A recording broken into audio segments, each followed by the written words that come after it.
পক্ষ থেকে সকল অভিভাবকদের এই মনোভাবকেও আমরা স্বাগত জানাই।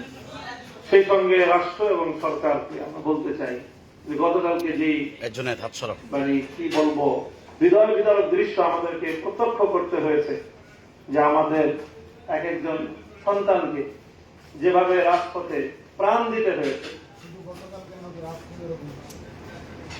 এবং গতকালের ঘটনা সবচেয়ে বেশি হৃদয় বিদারক মারাত্মক অব্যাহতভাবে চলছে।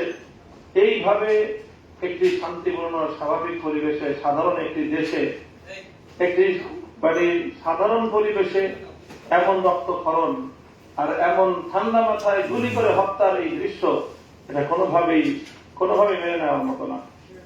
কেন এই ঘটনাগুলো ঘটছে?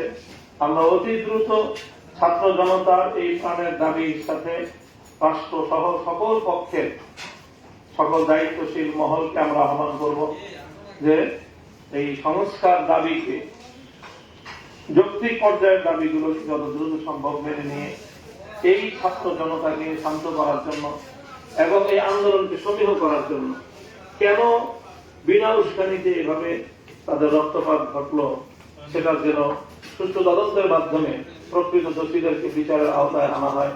আমরা আমার দেশে আমার কোন সন্তানের, আমার কোন ছাত্রের রক্তে আমার এই স্বাধীন মাটি রঞ্জিত হোক, এই করুণ দৃশ্য আমরা দেখতে চাই না। কাজে এই আহ্বানও আমি আজকের এই আমাদের সকল উপস্থিতির পক্ষ থেকে আপনাদের প্রতিনিধি হিসাবে আমি উপস্থাপন করলাম, এই আহ্বান রাখলাম। আমরা দোয়া করি আল্লাহ আমাদের দেশকে যেন শান্ত করেন।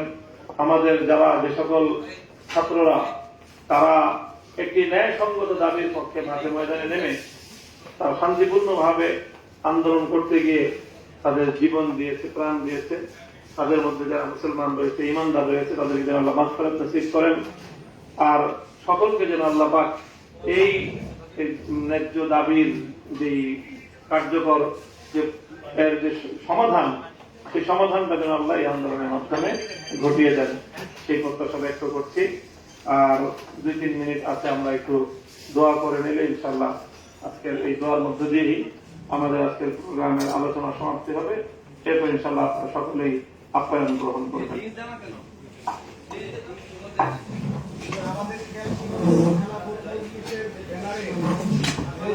সংবাদ সম্মেলন করে সাংবাদিকদের আহ্বান করে এই ছাত্রদের যৌক্তিক আন্দোলনের সমর্থন দেওয়া, কারণ এখনো বর্তমান ইনশাআল্লাহ এটা দলীয় ভাবে রাজনৈতিক ব্যানার থেকে এগুলো চিন্তা চলতেছে কতটুকু করা যায়।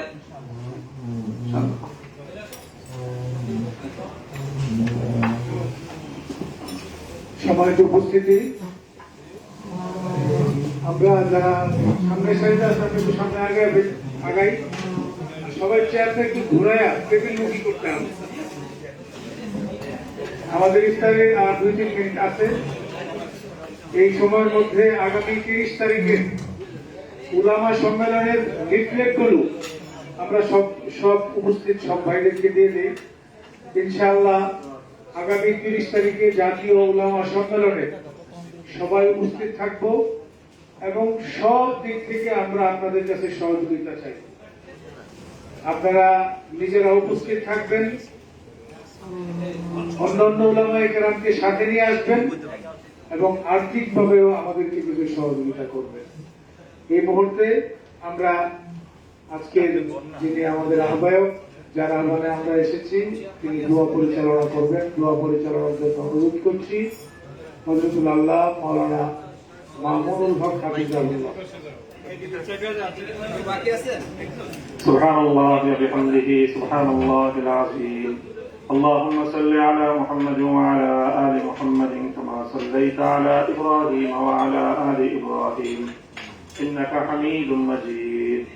ربنا آتنا في الدنيا حسنة وفي الآخرة حسنة وقنا عذاب النار. يا حي يا قيوم برحمتك نستغيث أصلح لنا شأننا كله ولا تكلنا إلى أنفسنا طرفة عين. আয় আল্লাহ ইলাহুল আলামিন, ইয়া রাব্বুল আলামিন, আমাদের আজকের এই মজমাকে আপনি কবুল করুন। আয় আল্লাহ, আমরা যে উদ্দেশ্য নিয়ে আমাদের ভবিষ্যৎ প্রজন্মের জন্য আমাদের এই দেশ, এই জন্মভূমি, আমাদের এই জাতিকে আয় আল্লাহ একটি সুন্দর জায়গায় দ্বীনের পথে, ইসলামের পথে, আপনার দ্বীন কায়েমের পথে অগ্রসর করার জন্য আমরা উদ্যোগ নিয়েছি, চেষ্টা করেছি, পরামর্শ করেছি, মতামত দিয়েছি। আল্লাহ আমাদের এই চিন্তাগুলোকে, মতামতগুলোকে আল্লাহ আপনি কবুল করে নিন। ভুল ভ্রান্তি হয়ে থাকলে শুধরে দিন, সঠিক কর্মপদ্ধতি গ্রহণ করার তৌফিক এনায়েত করুন। আল্লাহ আমাদের এই জন্ম, আমাদের এই দেশ, আমাদের এই জনপদে যে অশান্তি চলছে আল্লাহ এটাকে আপনি দূর করে দিন। আমাদের ছাত্রদের যে প্রাণের দাবি, আল্লাহ দেশের কর্ণধারদের, দায়িত্বশীলদেরকে সে দাবি বুঝবার তৌফিক দান করুন। আল্লাহ সুন্দরভাবে, শান্তিপূর্ণভাবে সমস্যার সমাধান করে দিন। আল্লাহ ইলাহাল আলামিন, আমাদের আগামী 30 তারিখের জাতীয় উলামা সম্মেলনকে ভরপুর কামিয়াব করুন। আল্লাহ সকল ইসলামী নেতৃবৃন্দকে ঐক্যবদ্ধ করে দিন। আল্লাহ এই জমিনে আপনার দ্বীন কায়েম করা, আপনার খেলাফত প্রতিষ্ঠা তৌফিক আমাদেরকে দান করুন। আমাদের দোয়াকে আল্লাহ আপনি কবুল ফরমান। আল্লাহ চলমান আন্দোলনে যাদের প্রাণ গিয়েছে, আল্লাহ সেই সকল ইমানদার ছাত্র ভাইদেরকে তাদের এই আল্লাহ এই প্রাণদানকে, তাদের এই জীবনকে আল্লাহ আপনি, তাদের এই আত্মদানকে আপনি কবুল করুন। তাদের জীবনের ভুল ভ্রান্তি, গুনাহ খাতা মাফ করে দিন। আল্লাহ তাদের পিতা মাতা সহ আপনজনদেরকে ধৈর্য ধারণ করার তৌফিক দান করুন। আল্লাহ আগামী দিনে আর কোন নিষ্পাপ মানুষের প্রাণ যেন না ঝরে, আল্লাহ দেশের কর্ণধারদেরকে সেভাবেই পরিস্থিতি পরিচালনা করার তৌফিক এনায়েত ফরমান।